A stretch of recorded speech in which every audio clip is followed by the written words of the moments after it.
నమస్కారం. శ్రీవార్త న్యూస్కి స్వాగతం. ఎక్కడా లేని విధంగా కదిరి పట్టణంలో నవ్వుల సమయం ఏర్పాటు చేయడం అభినందనీయమని మాజీ ఎమ్మెల్యే ఎంఎస్ పార్థసారథి పేర్కొన్నారు. ఈ కార్యక్రమానికి పలు వ్యక్తులు పాల్గొన్నారు. ఈ సందర్భంగా ఆయన మాట్లాడుతూ, కానీ అది 10 మందితో కలిసి సామాజికంగా హాయిగా మనస్ఫూర్తిగా నవ్వితే రెండు ప్రయోజనాలు. ఒకటి, నువ్వు ఇంట్లో నవ్వుకుంటే ఏం ప్రయోజనం వస్తుందో ఆ ప్రయోజనం నీకు రావచ్చు, కానీ నీవు నవ్వడం ద్వారా ఇంకొకరిని కూడా నవ్వించడం, వాళ్ళ మనస్సుని ఆహ్లాదపరచడం అనేటువంటిది అది డబుల్ ప్రయోజనం అవుతుంది. అంటే మామూలుగా ఒకే టికెట్ 2 సినిమాలను మేము చిన్నప్పుడు చూసాము, ఇప్పుడు లేదనుకోండి. ఇప్పుడు 2 టికెట్లకు కలిపి ఒక సినిమా, ఎందుకంటే మొత్తం బ్లాక్ లో కూడా తీసుకోవాలి కాబట్టి. అప్పటి కాలంలో మైక్లోనే అనౌన్స్మెంట్ వచ్చేది చిన్నప్పుడు, ఒక టికెట్ 2 సినిమాలు, ఒక టికెట్ 3 సినిమాలు. కాబట్టి మనం సామూహికంగా ఉన్నప్పుడు ఆ ప్రయోజనం మనతో పాటు 10 మందికి పంచినట్లు. చాలా సందర్భాల్లో చూస్తుంటాం. కొన్నిసార్లు నేను ఒకసారి ఫిక్కీ తరఫున ఒక ట్రైనింగ్ క్యాంప్కి వెళ్ళాను. ఆ ట్రైనింగ్ క్యాంప్ లో అంతా వస్తే మా ఆర్ఎస్ఎస్ లో ఏముందో అదే ఉంటుంది. అంటే ఆర్ఎస్ఎస్ పొద్దున్నే శాఖలో ఏముంటాయో అవే ఉంటుంది. కాకపోతే ఆర్ఎస్ఎస్ లో ఫ్రీగా నో ఎంట్రీ ఫీజ్, నథింగ్, ఎవరైనా రావచ్చు, హ్యాపీగా రావచ్చు. అక్కడ మాత్రం 10,000 ఫీజు కట్టాలి. 4 రోజులకు 10,000 ఫీజు కట్టేట్టుగా ఫిక్కీలో బెంగళూరులో వెళ్ళినప్పుడు వాళ్ళకు ప్రోగ్రామ్ ఇచ్చారు. ఆ ప్రోగ్రామ్ లో ఉన్నప్పుడు కూర్చున్నప్పుడు కేవలం ఇంతే, నీవు ఏమైనా చేసి అవతల వ్యక్తిని నవ్వించడానికి ప్రయత్నం చేయాలి. ఒక టేబుల్లో కూర్చొని 10 మంది గ్రూప్స్ కలిసి ప్రయత్నం చేసేది. అట్లా 3 సార్లు చేసి దాంట్లో బాగా ఎవరైతే వాళ్ళు వచ్చారో వాళ్ళకు చిన్న గిఫ్ట్ ఇచ్చారు. అయితే అక్కడ ఉండేటువంటి నేను 2 రోజుల పాటు ఉన్నాను. అందరూ కూడా మామూలు ట్రైనింగ్ తో పాటు జీవితంలో ఆనందం అనేది ఎట్లా గడపాలనేటువంటిదే దానికి సంబంధించి వాళ్ళు చేయడం నేను చాలా చూశాను. అందరూ కూడా హ్యాపీగా ఫీల్ అయ్యారు. అట్లాంటి మంచి కార్యక్రమానికి ఆద్యం శ్రీ ఉమామహేశ్వరం గారు, వారి గురించి ఇప్పుడు కాదు కానీ మేము చిన్నగా ఉన్నప్పుడే ఆ రోజులో జననాట్య కళామండలి అనుకుంటాను సార్. శ్రీధర్ గారు మీరు పెట్టిందే జననాట్య కళామండలినా? అది ఒకటి ఉంది. దాని తర్వాత మళ్ళీ మీరు అది కూడా పెట్టారు, నాట్య కళామండలి ఒకటి పెట్టారు. శ్రీధర్ గారు కూడా ఈ రోజు ఆయన లేడు కానీ గుర్తుంచుకోవాలా, పేరు కమ్యూనిస్ట్ అయినా కూడా ప్రజల కోసం ఏవైనా సరే కార్యక్రమాలు చేయాలా నిరంతరం. తక్కువ ఖర్చు కావచ్చు, దీంట్లో డబ్బు ఒకటే ప్రాధాన్యత కాదు, వీలైనంత ఎక్కువ మందిని ఏ విధంగా కలపాలి. మాకు ఇప్పుడు నేను ఆర్ఎస్ఎస్ లో ఉండేవాడిని, ఆయన మొత్తం విప్లవాత్మకమైనటువంటి యొక్క కమ్యూనిస్ట్ భావజాలంతో ఉండేవాడిని. మేమిద్దరము ఏ రోజు కూడా ఆయన గెలవలే, నేను గెలవలే, ఆయన ఓడిపోలే, నేను ఓడిపోలే, నిరంతరం చర్చలు తిరుగుతూనే ఉండేది. వారు కూడా వాళ్ళందరూ కూడా కలిసి నాకు బాగా గుర్తు. ఆ రోజుల్లో నాకు గుర్తుండి నేను మొట్టమొదటిగా జిల్లా పరిషత్ స్కూల్కి వెళ్ళిండే మొట్టమొదటి రోజే నా పుస్తకాలు పోయినాయి. ఎట్లా అంటే ఆ రోజు నాకు గుర్తుండి సార్, ఇందిరాగాంధీ గారు ఎవరు పెద్ద నాయకుడు వస్తారంటే విజయ టాకీస్ స్పీచ్కి వచ్చి, విజయ టాకీస్ అంతా చాలా బ్రహ్మాండంగా ఉండేది. దాని ముందర నిలబడి ఆ వస్తున్నారంటే మేమందరం పరిగెత్తుకుంటా వెళ్ళాం. అప్పుడంతా ఇంత పెద్ద ఊరు లేదు. ఆల్మోస్ట్ అది యొక్క టవర్ క్లాక్ దాటితే నిర్మానుష్యం. ఆ మధ్యలో విజయ టాకీస్ అనేది ఒకటి మాత్రమే ఒక స్తంభంలాగా ఉండేది. దాని తర్వాత వెళ్తే మొత్తం అంతా కంప చెట్టే తప్ప ఇంకేముండేది కదా. వెళ్ళాలంటే కూడా భయపడేటువంటి రోజులు. అది గుర్తు మాకు. ఆ రోజుల్లోనే వాడు చేసే అనేక కార్యక్రమాల్లో మేము పాల్పంచుకునేవాళ్ళం.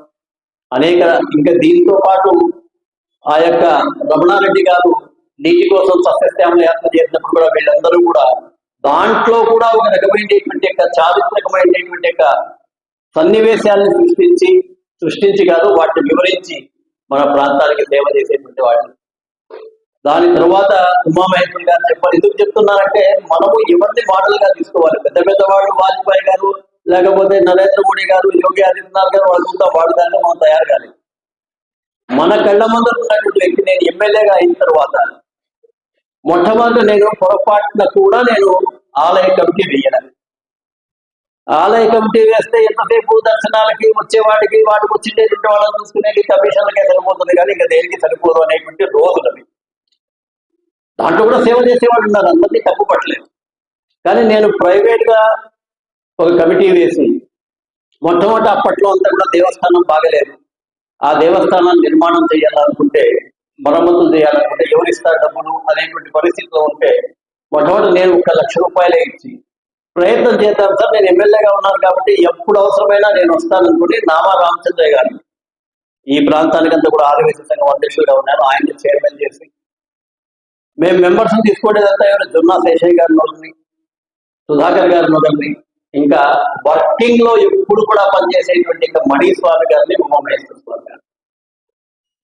వాస్తవంగా 1,00,000 రూపాయలు ఇచ్చినప్పుడు తప్ప నా అవసరం అనేటువంటిది లేకుండానే ఆయన అక్కడే కూర్చొని దాదాపుగా 25 లక్షల రూపాయలతో మొత్తం ఆ దేవస్థానం చుట్టూలో ఉండే ప్రాకారాన్ని మొత్తం పూర్తి చేశారు. దాదాపుగా 560 కేజీలు వెండి, ఆ రోజుల్లో 7,500 రూపాయలు వెండితో వెండి రథాన్ని తయారు చేశారు. అప్పటిదాకా ధ్వజస్తంభాలు చూస్తే మొత్తం అంతా సిమెంట్, ఇది సున్నం పట్టి తప్ప ఇంకేముండేది కదా, అక్కడ కూడా కనపడేటువంటిది కాదు. దాన్ని శాండ్ బ్లాస్టింగ్ అనే కొత్త టెక్నిక్ తెచ్చి మొత్తం అంతా ఆకళాత్మకంగా చేశారు. వెనకల ఉండేటువంటి యొక్క కళ్యాణోత్సవానికి దానికి సంబంధించి ఏర్పాటు చేశారు. అలాగే అనేక రకాలైన కార్యక్రమాలు చేయడానికి ఆద్యం చేసేటటువంటి వాడు, దాని ఇంకా చాలా మందికి తెలియదు, అప్పుడు ఉండేటువంటి వాళ్ళకి తెలుసు. వెనకాలంతా కూడా ఆ రూమ్స్ అన్ని కూడా, ఇప్పుడు ఉండేటువంటి రూమ్స్ అన్ని కూడా కేవలం ఒక ధ్వజస్తంభాలు ఏవో స్తంభాల్లాగా ఉండి మొత్తం అంతా అక్కడికి వెళ్తేనే వాసన వచ్చేటువంటి పరిస్థితి ఉంది. వాటిని మనం ఊహించాం. కేవలం 80,000 రూపాయలతో ఒక్కొక్క రూమ్కి డొనేషన్ తీసుకొని ఆ రూమ్స్ అన్నింటినీ దాదాపు 27 రూమ్లు అనుకుంటారు. సో దేవస్థానం ఆ రోజుల్లో 20 లక్షల ఆదాయం ఉండేది, ఈ రోజు దాదాపు 20 కోట్ల ఆదాయం. దీనికి ఆద్యం పోసిందేటువంటి వాళ్ళు ఇటువంటి వాళ్ళు. అందుకనే నేను ఏ రోజైనా సరే ఉమామహేశ్వర స్వామి గారు కానీ మణి స్వామి గారు కానీ అంతగా గౌరవించేటువంటి వాళ్ళు. ఎక్కడో ఉన్న నాయకుల్ని కాదు, మన చుట్టూరు ఉండేటువంటి నాయకుల్ని గుర్తించాలి, సేవా తత్వాలను గుర్తించాలని చెప్పేసి నేను ఎప్పుడు కూడా చెప్తుంటాను. వారి ఆధ్వర్యంలో జరిగినప్పుడు నాకు ఎన్ని అవకాశాలు ఉన్నా, ఎక్కడ ఉన్నా కూడా మంగళవారం ఇక్కడ ఉండడానికి ప్రయత్నం చేస్తాం. ఒక్కటే కావచ్చు, దాంట్లో పెద్దవాళ్ళందరూ కూడా డాక్టర్స్, పెద్ద పెద్ద వాళ్ళందరూ కలిసి కూర్చుంటారు, హ్యాపీగా మనసు ఇప్పుడు మాట్లాడుకుంటారు. దానికన్నా వారికి ఉన్నటువంటి విజ్ఞానాన్ని వారు మొత్తం అంతా కూడా పంచుతారు. అలాగే సాయిరాం ప్రభాకర్ గారు వారి యొక్క గాత్ర మాధుర్యంతో అనేక రకాలైనటువంటి చెప్తున్నారు. ఇది నేను ఎంత చెప్తున్నానంటే, జీవితంలో మనం ఎంత సంపాదించినా, ఎంత కోటీశ్వరుడైనా, ఎంత రాజకీయ నాయకుడైనా మన చుట్టుపక్కల కొంతమందితో కలిసి ఆనందంగా గడపడం అనేటువంటిదే జీవిత లక్ష్యంగా ప్రతి ఒక్కరికి మారాలి. బహుశా ఇది మన యొక్క విద్యా విధానంలో కూడా రావాల్సినటువంటి అవసరం. ఒక క్లాస్ దాంట్లో ముందు ఎప్పుడో ఉండేది మాకు ఎంఐ క్లాస్ అని, మారల్ ఇన్స్ట్రక్షన్ క్లాస్. మాకు ఆ సార్ చెప్పేటువంటి వాడు మారల్ ఇన్స్ట్రక్షన్ క్లాస్ ఏమైనా లాస్ట్ క్లాస్ మెల్లగా ఇంతకు పుట్టి క్లాస్ అని పంపించేది.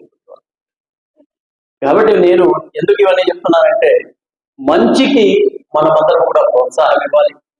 వారు ఆశించేటువంటిది ఏ రోజు కూడా ఏది ఉండదు. నిష్కామంగా పనిచేసేటువంటి అటువంటి వాళ్ళని మనం ఇంకా కూడా డెవలప్ చేయాల్సినటువంటి అవసరం ఉంది. ఈ కార్యక్రమాన్ని ఇంకా అందుకే ఈరోజు వాళ్ళకు పుస్తక ఆవిష్కరణ చేస్తారంటే చాలా సంతోషం అనిపించింది. మా వరకే లిమిట్ అయింది. బహుశా మొన్ననే మేము 100వ కార్యక్రమం పూర్తి చేశాం. దాని సందర్భంగా ఇది మిగతా వాళ్ళకు కూడా ఈ స్ఫూర్తి రావాలని, అన్ని మనం అయితే చేయలేం, కానీ దీన్ని చూసి స్ఫూర్తి తెచ్చుకొని ఇంకా కొంతమంది ఇటువంటి ఆనందాన్ని వాళ్ళు అనుభవించి సమాజానికి కూడా పంచాల్సిందిగా నేను విజ్ఞప్తి చేస్తున్నాను. ధన్యవాదాలు. సో ఉమామహేశ్వర్ గారిని ముందు సత్యనారాయణ గుప్తా గారు ఒక నిమిషం.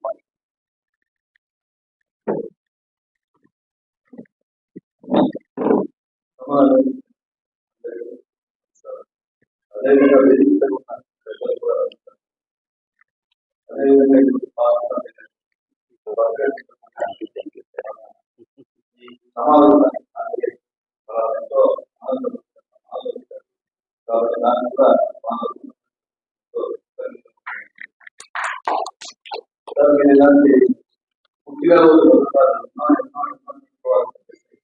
మా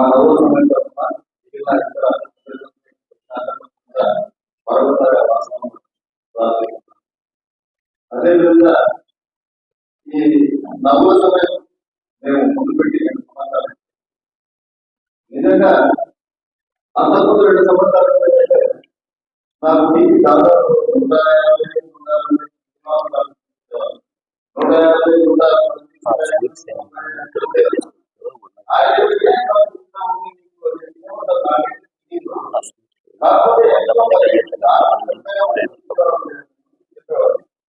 కానీ ఇప్పుడు ఈ ఆలోచన